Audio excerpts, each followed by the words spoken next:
Hello everyone and welcome to this video.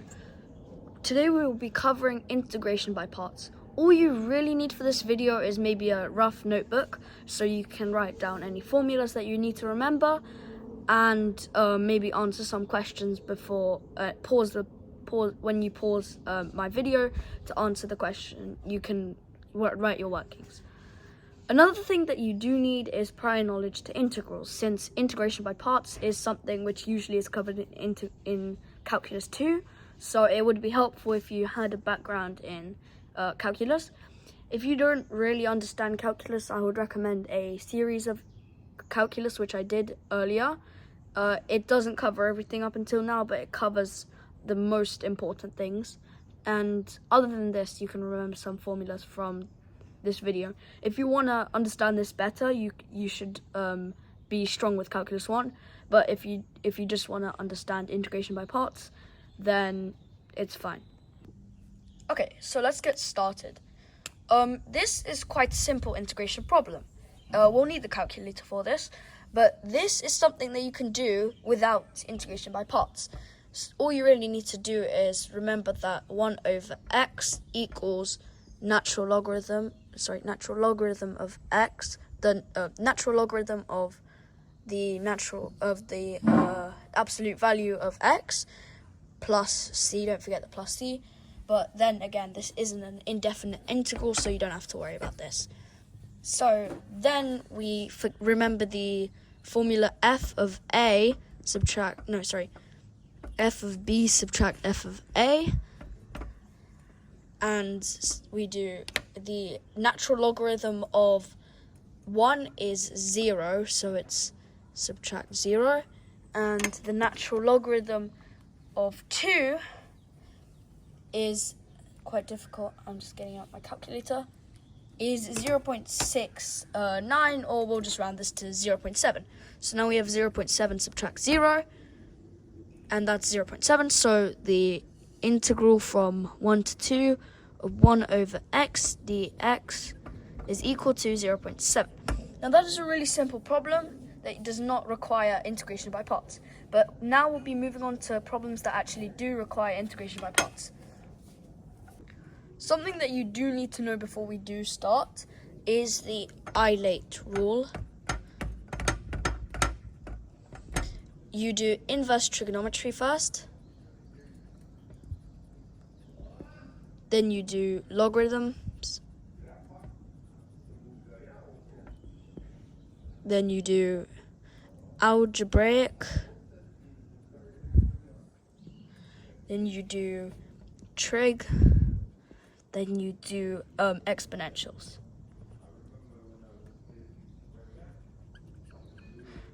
Now, you might not understand what we're going to use this for as of right now, but it'll all make sense once we do our first problem.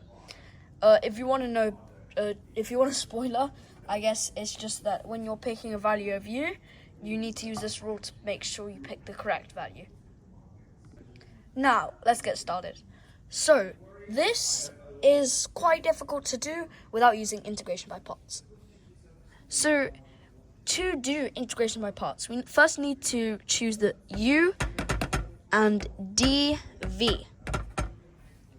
U here is x, since we use the LIATE rule. And as you can see, algebraic is before trig, so x is algebraic, so we choose u to be x, and we choose dv to be sine x dx. Okay, so next we need to differentiate u and dv to find du and v. So the derivative of x is 1, so du is 1, and the derivative of sine x dx dv equals sine x dx, so the derivative of sine x dx is negative cosine x dx. Then we need to remember the integration by parts formula, which is uv subtract the integral of v du dx. Now with that, we can substitute, which gives us x v, which is negative cosine x, subtract the integral of v, which is negative cosine x, and then du, which is 1. So just negative cosine of x dx. Now negative cosine of x dx is really simple to integrate. By the way, while I was reviewing my board, I just realized that negative, it's not subtract, sorry, it's negative x cosine of x. Since we multiply these two, I accidentally wrote subtract. Anyway, now we have subtract the integral of negative cosine of x dx. It was multiplied by 1, but we don't care about that because multiplied by 1 is nothing. So, then we can move this negative to this side, which makes this actually plus cosine of x dx. And cosine of x dx, the integral of cosine of x dx, is just sine x. So now we have negative x cos of x plus sine of x. And that is our answer. Don't forget the plus c though. Disclaimer, I just realized right now that I made a mistake in this problem.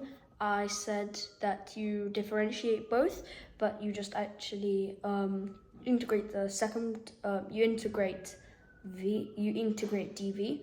And just so you know, for whatever reason, I actually integrated the second one, but I said differentiate, which is really funny.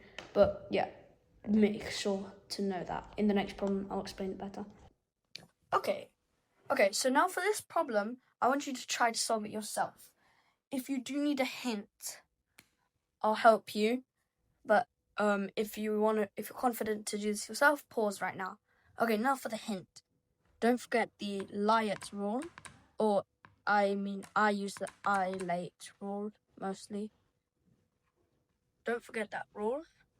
And then with that rule, you have to then differentiate. With that rule, you integrate, you differentiate u, and you integrate dv. All right? Okay, so what we do is we pick u using the LIATE rule, and since algebraic is in front of exponential, then u equals x, and then dv equals e to the 5x. Then we find the derivative of x, which is 1, so du is 1, and then we integrate dv, and the integral of e to the power of 5x is equal to 1/5 of e to the 5x. So after this we have this, and after this we have all our values contained, and we need to remember the integration by parts formula, which is uv subtract the integral of duv, or it's the other way around. You could do v du. I don't really mind. It's really up to you. So with that, we substitute. So we get u equals x and v equals 1/5 of e to the power of 5x. So now we get x multiplied by 1/5 of e to the 5x. Subtract the integral of du, which is 1, multiplied by v, which is 1/5 of e to the power of x. So now we integrate e to the 1/5 of e to the 5x. Okay, so we can simplify this even further by integrating 1/5 e to the power of 5x, which gives us x 1/5 e to the 5x. Subtract 1/25 of e to the 5x. Now this seems complicated, don't forget your plus c, but this is the answer. So well done if you got that right. Thank you for watching, and I hope you enjoyed. Please do subscribe.